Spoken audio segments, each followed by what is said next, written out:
Hi all, അസ്സലാമലൈക്കും. Welcome back to Silna's kitchen. ഇന്നത്തെ recipe beef വെച്ചിട്ട് നല്ല ഒരു കിടിലൻ ടേസ്റ്റി ആയിട്ടുള്ള ഒരു അടിപൊളി വെറൈറ്റി പലഹാരത്തിൻ്റെ റെസിപ്പിയാണ്. ഭയങ്കര സിമ്പിളാണ് തയ്യാറാക്കി എടുക്കാനായിട്ട്. നല്ല ടേസ്റ്റി ആയിട്ടുള്ള ഒരു അടിപൊളി പലഹാരമാണ്. മാവ് കുഴയ്ക്കോ പരത്തോ ഒന്നും ചെയ്യാതെ തന്നെ നല്ലൊരു അടിപൊളി എളുപ്പത്തിലുള്ള പലഹാരമാണ്. അപ്പോൾ ഇതെങ്ങനെയാണ് തയ്യാറാക്കിയെന്ന് അറിയാനായിട്ട് വീഡിയോ സ്കിപ്പ് ചെയ്യാതെ മുഴുവനായിട്ടൊന്ന് കണ്ടു നോക്കണേ. റെസിപ്പിയിലോട്ട് കിടക്കുന്നതിന് മുമ്പായി സിൽനാസ് കിച്ചൺ ചാനൽ ആദ്യമായിട്ട് കാണുന്നവരാണെങ്കിൽ പ്ലീസ് ഒന്ന് സബ്സ്ക്രൈബ് ചെയ്തേക്കണേ. ഒപ്പം തന്നെ ഈ വീഡിയോസ് നിങ്ങൾക്ക് ഇഷ്ടപ്പെടുകയാണെങ്കിൽ ഒരു ലൈക്ക് ചെയ്ത് ഷെയർ ചെയ്ത് സപ്പോർട്ട് ചെയ്യാനും മറക്കരുത്. ഇനി നമുക്ക് ഇതെങ്ങനെയാണ് തയ്യാറാക്കുന്നതെന്ന് നോക്കാം.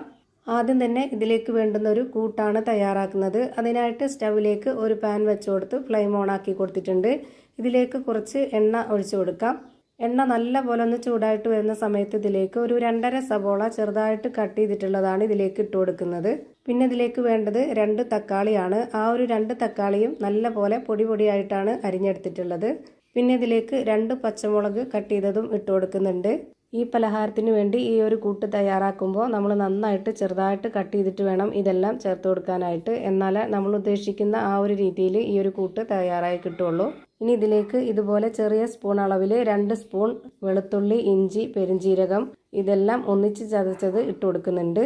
പിന്നെ കുറച്ച് കറിവേപ്പില കൂടി ഇട്ട് കൊടുക്കാം. പെരുംജീരകത്തിൻ്റെ പൊടിയാണ് എന്നുണ്ടെങ്കിൽ അത് പിന്നീട് ഇട്ട് കൊടുത്താൽ മതി. ഞാനിപ്പോൾ മുഴുവനേ ഉള്ള പെരുംജീരകം ആയതുകൊണ്ടാണ് ഒന്നിച്ച് ചതച്ചിട്ട് കൊടുത്തിട്ടുള്ളത്. ഇനി ഇത് നന്നായിട്ടൊന്ന് ഇളക്കി കൊടുത്ത ശേഷം ഒരു 2 മിനിറ്റ് അടച്ചു വെച്ച് വേവിച്ചെടുക്കാം. നല്ല പോലെ കുഴഞ്ഞു പോകേണ്ട ആവശ്യമില്ല. അതുകൊണ്ടാണ് ഈ ഒരു ഉള്ളിയും തക്കാളിയും എല്ലാം ഒന്നിച്ചിട്ട് കൊടുത്തിട്ട് ഇതുപോലെ ചെയ്തെടുക്കുന്നത്. അല്ലാതെ നല്ല പോലെ കുഴഞ്ഞു കിട്ടാനാണെന്നുണ്ടെങ്കിൽ എല്ലാം സെപ്പറേറ്റ് ഇട്ടിട്ട് വേവിച്ചെടുക്കേണ്ടി വരും. ഇനി ഞാൻ ഇതിലേക്ക് ഇട്ട് കൊടുക്കുന്നത് മിക്സിയുടെ ചെറിയ ജാറിൽ ക്രഷ് ചെയ്തെടുത്തിട്ടുള്ള ബീഫാണ്. ബീഫ് നമ്മൾ സാധാരണ ഉപ്പും കുരുമുളകും മഞ്ഞൾപ്പൊടിയൊക്കെ ഇട്ടിട്ട് വേവിച്ചെടുത്തിട്ടുള്ള ആ ഒരു ബീഫാണ്. അതല്ലാന്നുണ്ടെങ്കിൽ നമ്മുടെ കറികളിൽ ബാക്കി വരുന്ന പീസായാലും മതി. എന്തായാലും ഒന്ന് വേവിച്ചെടുത്തിട്ടുള്ള ബീഫാണ് ഒന്ന് ക്രഷ് ചെയ്തെടുത്തിട്ട് ഇതിലേക്ക് ഇട്ട് കൊടുക്കേണ്ടത്. ഇനി ഇതുപോലൊരു സ്പൂൺ അളവിൽ 2 സ്പൂൺ മീറ്റ് മസാല ഇട്ട് കൊടുത്തിട്ടുണ്ട്. പിന്നെ 1 സ്പൂൺ അളവിൽ മുളക് പൊടി, 1 നുള്ള് ഗരം മസാലപ്പൊടി, 1/4 സ്പൂൺ അളവിൽ മഞ്ഞൾപ്പൊടി, ആവശ്യത്തിനുള്ള ഉപ്പ് ഇതെല്ലാം കൂടെ ഇട്ട് കൊടുത്ത ശേഷം ഇതുപോലെ നന്നായിട്ടൊന്ന് ഇളക്കി യോജിപ്പിച്ച് കൊടുക്കാം. വീണ്ടും ഇതെല്ലാം കൂടി ഒരു 2 മിനിറ്റ് നേരം ഒന്ന് വേവിച്ചെടുക്കാം. ഇതിൻ്റെ ആ ഒരു പൊടികളുടെയൊക്കെ പച്ചമണം മാറി കിട്ടുന്നവരേക്കും മാത്രം മതി. നന്നായിട്ട് കുഴഞ്ഞു പോവണ്ട. 2 മിനിറ്റിന് ശേഷം ഞാനിത് തുറന്ന് നോക്കുന്നുണ്ട്. ഇപ്പോൾ ദാ കറക്റ്റ് പരുവത്തിന് വെന്ത് കിട്ടിയിട്ടുണ്ട്. ഇത്രയും മതി. ഇനി ഇതിൽ കൂടുതൽ വേവിച്ചെടുക്കേണ്ട ആവശ്യമില്ല. ഒട്ടും വെള്ളമൊന്നും ഒഴിച്ചു കൊടുക്കാതെ എണ്ണയിൽ മാത്രം കിടന്ന് വേവിച്ചെടുക്കണം. ഇത് നല്ല ഡ്രൈ ആയിട്ട് വേണം ഇരിക്കാൻ. അതുപോലെ തന്നെ ഇതിൽ വെള്ളം ഊറി വരുന്നുണ്ടെങ്കിൽ തന്നെ അത് വറ്റിച്ച് വേണം എടുക്കാനായിട്ട്. ഇപ്പം ഞാനിതിൻ്റെ ഫ്ലെയിം ഓഫാക്കി കൊടുത്തിട്ട് ഇതൊന്ന് മാറ്റി വെക്കുന്നുണ്ട്. അടുത്തതായിട്ട് ഒരു കാര്യം കൂടി ചെയ്യാനുണ്ട്. അതിനായി ഞാനിവിടെ ഒരു പാത്രത്തിലേക്ക് 250 ml കപ്പിൻ്റെ അളവിൽ 2 കപ്പ് മൈദപ്പൊടിയാണ് ഈ ഒരു പാത്രത്തിലേക്ക് ഇട്ട് കൊടുക്കുന്നത്. ആട്ടപ്പൊടിയിലും ചെയ്തെടുക്കാം, മൈദയിലാണ് കൂടുതൽ ടേസ്റ്റ്. ഇനി ഇതിലേക്കും കുറച്ച് പൊടികൾ ചേർത്ത് കൊടുക്കണം. 1 നുള്ള് ഗരം മസാലപ്പൊടിയും 1 നുള്ള് മഞ്ഞൾപ്പൊടിയും 1/2 സ്പൂൺ അളവിൽ മുളക് പൊടിയും ഇട്ട് കൊടുക്കുന്നുണ്ട്. പിന്നെ ഈ ഒരു മാവിലേക്ക് ആവശ്യമായിട്ടുള്ള ഉപ്പും കൂടെ ഇട്ട് കൊടുക്കുന്നുണ്ട്. എരിവൊക്കെ ഓരോരുത്തരുടെ ഇഷ്ടത്തിനനുസരിച്ച് കൂട്ടിയും കുറച്ചൊക്കെ ചേർത്ത് കൊടുക്കുക.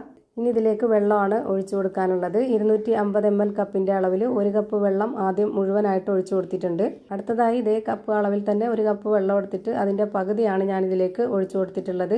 ഇനി ആവശ്യമുണ്ടെങ്കിൽ മാത്രം ഒഴിച്ചു കൊടുക്കാം. ഈ മാവ് ഒരുപാടങ്ങ് ലൂസായി പോകരുത്, കുറച്ച് കട്ടിയായിട്ട് വേണം ഇരിക്കേണ്ടത്. ഇതുപോലൊരു വിസ്ക് വെച്ചിട്ട് ഇളക്കി കൊടുക്കുകയാണെന്നുണ്ടെങ്കിൽ ഒട്ടും തന്നെ കട്ടകളൊന്നും ഇല്ലാതെ നന്നായിട്ട് ഇളക്കിയെടുക്കാൻ പറ്റും. ഇപ്പോൾ ഇതിലേക്ക് കുറച്ചുകൂടെ വെള്ളം ആവശ്യമായിട്ട് വന്നിട്ടുണ്ട്. അപ്പോൾ അതിൽ ബാക്കിയുണ്ടായിരുന്ന വെള്ളം കൂടെ മുഴുവനായിട്ടും ഒഴിച്ചു കൊടുത്തു. അപ്പോൾ ഇതിലേക്ക് ആകെ വേണ്ടി വന്നിട്ടുള്ളത് 250 ml കപ്പിൻ്റെ അളവിൽ 2 കപ്പ് വെള്ളമാണ്. ഒന്നിച്ചൊഴിച്ചു കൊടുത്തിട്ട് ഇളക്കി കൊടുക്കാൻ നിന്ന് കഴിഞ്ഞാൽ ചിലപ്പോൾ അതിൻ്റെ പരുവം തെറ്റിപ്പോവും. അതുകൊണ്ടാണ് ഇതുപോലെ ഘട്ടം ഘട്ടമായിട്ട് ഒഴിച്ചു കൊടുത്തിട്ടുള്ളത്. ഇപ്പോൾ ഈ മാവിൻ്റെ കട്ടകളെല്ലാം ഉടഞ്ഞ് നല്ല രീതിയിൽ ഇളക്കി യോജിപ്പിച്ചെടുത്തിട്ടുണ്ട്. ഇനി നമുക്ക് ഇതിൻ്റെ കറക്റ്റായിട്ടുള്ള പരുവം എങ്ങനെയാണ് ഇരിക്കുന്നതെന്ന് ഞാൻ കാണിച്ചു തരാം. ഇപ്പോൾ കണ്ടില്ലേ, ഇതുപോലെ കുറച്ച് കട്ടിയായിട്ടാണ് ഈ മാവ് ഇരിക്കേണ്ടത്.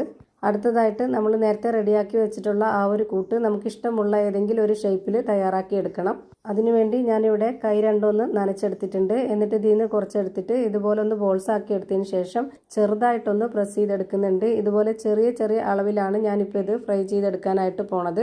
ഇതേ ഷേപ്പിൽ തന്നെ റെഡിയാക്കി എടുക്കണമെന്നില്ല. ഓരോരുത്തർക്കും ഏത് ഷേപ്പിലാണോ വേണ്ടത് ആ ഒരു ഷേപ്പിൽ റെഡിയാക്കി എടുക്കാവുന്നതാണ്.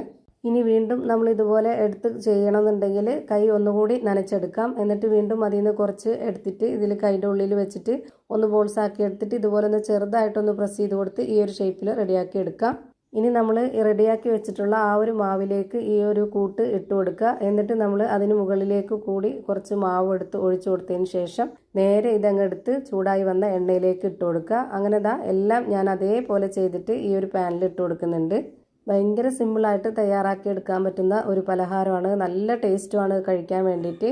ഇതേപോലെ ബീഫിൽ മാത്രമല്ല ചിക്കനിലോ മട്ടനിലോ ഏതിൽ വേണമെങ്കിലും ചെയ്തിട്ടെടുക്കാവുന്നതാണ്. ഞാനിപ്പോൾ ഈ ഒരു പാനിലേക്ക് കൊള്ളുന്ന അത്രയും ഇട്ട് കൊടുത്തിട്ടുണ്ട്. ഇനി ഇതൊന്ന് വേവിച്ചെടുക്കാം.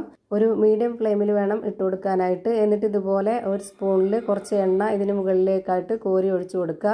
ആ ഒരു മുകൾ ഭാഗം ഒന്ന് വെന്ത് കിട്ടാനാണ് ഇങ്ങനെ ചെയ്യുന്നത്. നമ്മൾ തിരിച്ചിട്ട് കൊടുക്കാൻ നേരത്ത് അല്ലാന്നുണ്ടെങ്കിൽ ആ മാവ് ഒലിച്ച് ഒന്നുകൂടി പരന്നു പോകും. അപ്പോൾ കാണാനൊരു ഭംഗി ഉണ്ടാവില്ല. ഇപ്പോൾ ഇത് മുകൾ ഭാഗം വെന്തത് കൊണ്ട് പിന്നെ തിരിച്ചിട്ട് കൊടുത്താലും കാണാനൊരു നല്ലൊരു ഭംഗിയായിട്ട് വരും. ഇതിൻ്റെ എല്ലാം ഒരു ഭാഗം വെന്ത് കിട്ടിയിട്ടുണ്ട്. ഇനി ഇതെല്ലാം ഒന്ന് തിരിച്ചിട്ട് കൊടുക്കാം. ലോ ടു മീഡിയം ഫ്ലെയിമിൽ മാറിയും തിരിഞ്ഞും ഇട്ട് കൊടുക്കുക. ഒരുപാട് അങ്ങ് ഫ്ലെയിം കൂട്ടി വെക്കരുത്, പെട്ടെന്ന് കരിഞ്ഞു പോകും. മുകൾ ഭാഗം കുറച്ച് എണ്ണ കോരി ഒഴിച്ച് വേവിച്ചതിന് ശേഷമാണ് നമ്മൾ തിരിച്ചിട്ട് കൊടുത്തിട്ടുള്ളത്. അതുകൊണ്ട് ഇത് വേവാനായിട്ട് ഇനി ഒരുപാട് സമയമൊന്നും ഉണ്ടാവില്ല. 1 മിനിറ്റ് കഴിയുമ്പോഴേക്ക് ഇത് നമുക്ക് എടുക്കാവുന്നതാണ്. ഇപ്പോൾ ഇതെല്ലാം 2 ഭാഗവും വെന്ത് കിട്ടിയിട്ടുണ്ട്. ഇനി നമുക്ക് എണ്ണയിൽ നിന്ന് കോരി മാറ്റാം. ഒരുപാട് എണ്ണ ഒഴിച്ച് ഫ്രൈ ചെയ്തെടുക്കേണ്ട ആവശ്യമില്ല. പാനിൽ ഇതുപോലെ കുറച്ച് എണ്ണ മാത്രം ഒഴിച്ചു കൊടുത്തിട്ട് ഫ്രൈ ചെയ്തെടുക്കാം. അധികം എണ്ണ കുടിക്കുകയില്ല. നല്ല ടേസ്റ്റി ആയിട്ടുള്ള ഒരു അടിപൊളി പലഹാരമാണ്. എന്തായാലും ഒന്ന് ട്രൈ ചെയ്ത് നോക്കണം, നിങ്ങൾക്ക് എല്ലാവർക്കും ഇഷ്ടാവും. അപ്പോൾ ഇതാ ബീഫ് കൊണ്ടുള്ള ഒരു അടിപൊളി പലഹാരം റെഡിയായി കിട്ടി. ഇനി ഇതിൻ്റെ അകം എങ്ങനെയാണ് ഇരിക്കുന്നതെന്ന് അറിയാനായിട്ട് ഞാനിതൊന്ന് പൊട്ടിച്ച് കാണിച്ചു തരാം. അപ്പോൾ ഇത്രയേ ഉള്ളൂ ഇന്നത്തെ വീഡിയോ ഇഷ്ടമായാൽ ലൈക്ക് ചെയ്യാനും കമൻറ്റ് ചെയ്യാനും ഷെയർ ചെയ്യാനും മറക്കരുത്. അതുപോലെ തന്നെ ഞാനിടുന്ന പുതിയ വീഡിയോസ് നോട്ടിഫിക്കേഷനായിട്ട് കിട്ടുന്നതിന് വേണ്ടി സബ്സ്ക്രൈബ് ചെയ്ത് ബെല്ലൈക്കൺ അമർത്തി അതിൽ ഓൾ എന്ന ഓപ്ഷൻ എനേബിൾ ചെയ്ത് കൊടുക്കാനും മറക്കരുത്. പുതിയൊരു വീഡിയോയുമായി വീണ്ടും വരും. Thank you for watching.